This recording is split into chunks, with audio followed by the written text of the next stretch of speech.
বন্ধুরা, সুলতানি আমল থেকে শুরু করে মুঘল, তারপরে হচ্ছে গিয়ে আপনার 1793 সালে চিরস্থায়ী বন্দোবস্ত যখন হলো, এবং সেটা তো লর্ড কর্নওয়ালিস করলো, সেটা আপনারা জানেন। ঠিক সেই সময় থেকে শুরু করে, অর্থাৎ আমি যদি বলি সুলতানি আমলের স্বর্ণযুগ, মুঘল শাসন আমলের স্বর্ণযুগ, এরপরে হলো গিয়ে ব্রিটিশ শাসন আমল থেকে শুরু করে দেশভাগের পূর্বে তৎকালীন পূর্ববঙ্গ তথা আজকের বাংলাদেশের হিন্দু বণিক শ্রেণীদের স্বর্ণযুগ, সব কিছুর সাক্ষী হচ্ছে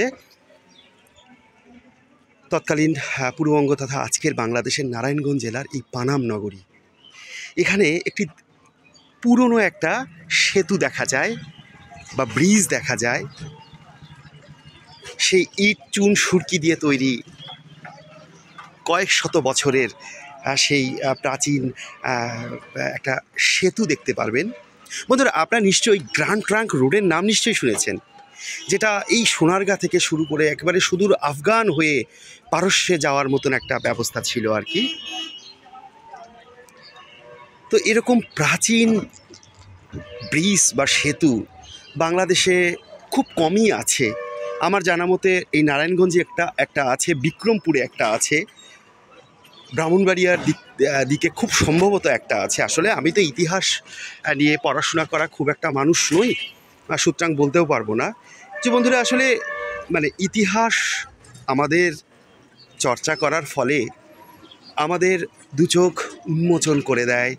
সেই জায়গা থেকে আমি বাংলাদেশের একজন মানুষ হয়েও এত চমৎকার একটি ব্রিজ, যেটা আজ থেকে প্রায় 400-500-600 বছর আগে নির্মাণ করা হয়েছিল, সেটা সম্পর্কে জানতাম না। ওই যে বললাম, ইতিহাস বিমুখতা, আমরা ইতিহাস নিয়ে খুব একটা জানি না। তো বন্ধুরা, এই ব্রিজটি আমি আপনাদের একেবারেই কাছ থেকে দেখালাম। আমি একটু চেষ্টা করছি উপরে ওঠার জন্য, দেখার জন্য যে সেটা কি অবস্থা।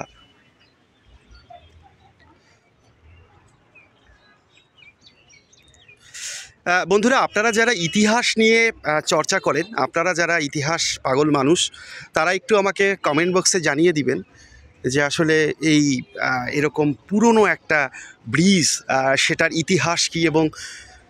এবং দেখতেই পাচ্ছেন পাশে একটা নদী, আর সেটা আর আসলেই কী আর বলবো, দুঃখজনক বিষয়, সেটাও এখন শুকিয়ে মৃত প্রায়।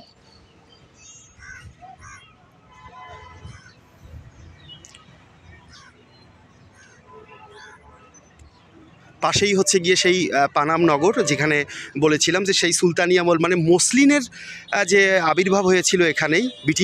ব্রিটিশরা যেই মসলিন নিয়ে তারা ইউরোপেও গর্ব করত, বাংলার সেই তাঁত শিল্পের, এবং ওই সেখানে পোদ্দার থেকে শুরু করে সেন, তারপরে হলো গিয়ে নিয়োগী, এই যে বণিক শ্রেণী, হিন্দু বণিক শ্রেণীদের সারি সারি দালান কোঠা আছে, সেটা আমি আপনাদের নিশ্চয়ই দেখাবো, এবং কিছু কিছু ভিডিও আমি করে দেখিয়েছি। তো আসলে বন্ধুরা, আমার কাছে এই প্রাচীন এই ব্রিজটি দেখে মনে হলো যে না, সেটা আপনাদের দেখাই, যে আসলে এটার ইতিহাসটা আমাদের তো জানা জরুরি। এত চমৎকার একটা প্রত্নসম্পদ আছে, সেটা আমরা জানি না। এবং দেখেন বন্ধুরা, যে সেই ইট, লাল চুন সুরকির সেই প্রলেপগুলো এখনও আছে, এখনও টিকে আছে। এবং বন্ধুরা, আমি যদি ধরে দেখি এই ব্রিজটা, এগুলো আসলে মানে আগামী মনে হয় যে বড় রকমের কোনো ভূমিকম্প বা বড় ধরনের আঘাত না এলে এগুলো ভাঙার কোনো সুযোগ নেই। এই যে দেখতে পাচ্ছেন ইট চুন সুরকির করা।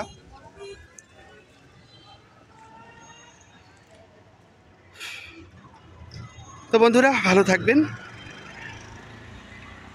সবাইকে ধন্যবাদ।